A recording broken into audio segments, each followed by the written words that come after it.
$100,000 just last year alone on this one event. Wow, that's a lot of money for any event, let alone little old Providence. But now I'm going to switch gears on you. You don't just work with the roller derby. Mm-hmm. You also work with wrestlers, the RWA. You are a wrestler, correct? Yes, the Renegade Wrestling Alliance. I'm more of a beat-up doll to them at this point, at my age. But absolute fun. And how long have you been with the RWA? About almost 5 years now at this point, doing that. I took a year off about 2013 to 2014, then came back. I've been working with them since. A lot of fun shows with them. Now, explain your character. Oh, it's known as like the Egyptian conniption or the Pharaoh of Fear, hailing from the Valley of Kings and the haunted dunes of Egypt. It was a heel character for most of the time, a bad guy character, who I was slowly develop him as like just this kind of loner, crazy nut. And then it kind of gelled, and I got put the head of a couple of like factions or groups, one being like the cult, which was just a gathering of just complete psychopaths.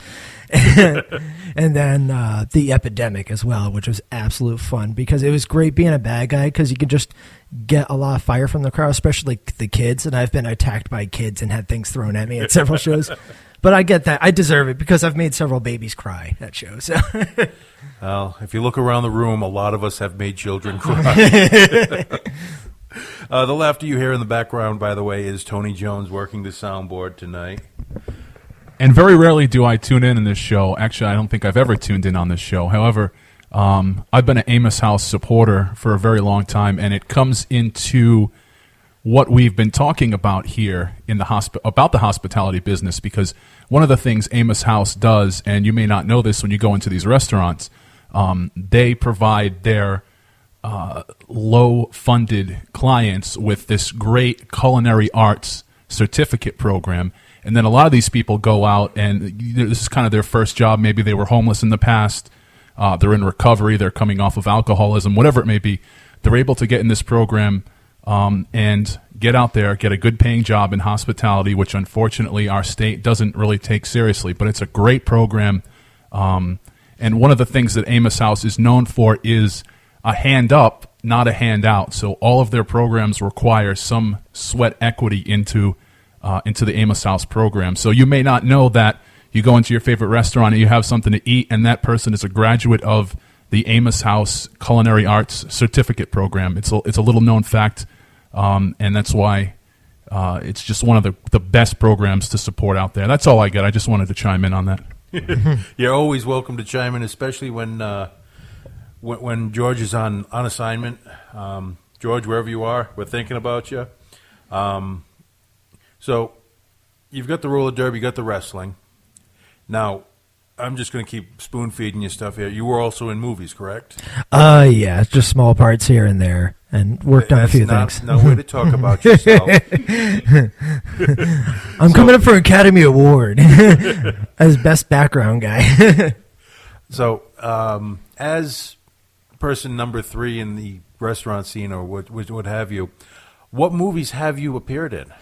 Most recently, that's coming out next month, actually, is Accidental Incest by Richard Griffin. Okay. And it's actually made from a play, and it's a complete musical comedy about a brother and sister who were separated and they don't remember each other, didn't really know each other, and they just kind of come life path cross each other, fall in love, all the R-rated things that could happen in Richard Griffin's insane world, and then they finally realize they're siblings, and they just continue it anyway.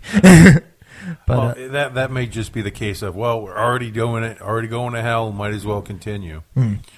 So there's also one, I don't know when the release date, I know they're still in post-production with it. It's actually a rotoscope-style film, so like remember those animes from like the 80s, like The Last Unicorn and stuff like that. Yep. There's one coming out, it's called The Spine of Night, and I had to play King Sire in that and a few other characters as well. So it's all rotoscope, kind of like CGI without the little ping pong balls all over you. Okay. That's just the 2 movies so far? There was that. I worked, I Let's see, it was like a Christmas Story, not the one similar to, it's actually A Christmas Tale. A few years ago, I was art director for that.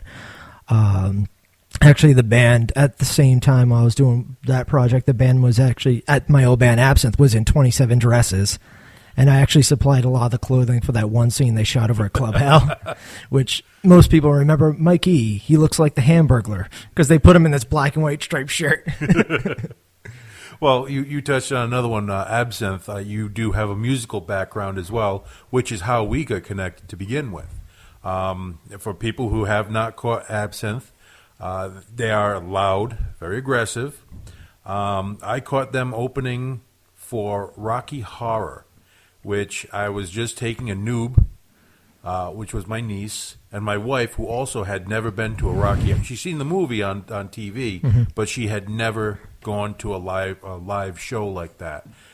And they were both mortified. I'm throwing stuff around the room. My wife is telling me to stop. Oh, you're going to make a mess. And look around you, hon. Look at all the crumbs. Look at all the crumbs from the toast. Who's going to vacuum this up? Well, if you live with me, you know exactly who's going to vacuum that up. Me. You. So, yeah. So, whatever happened with Absinthe, or did it live its...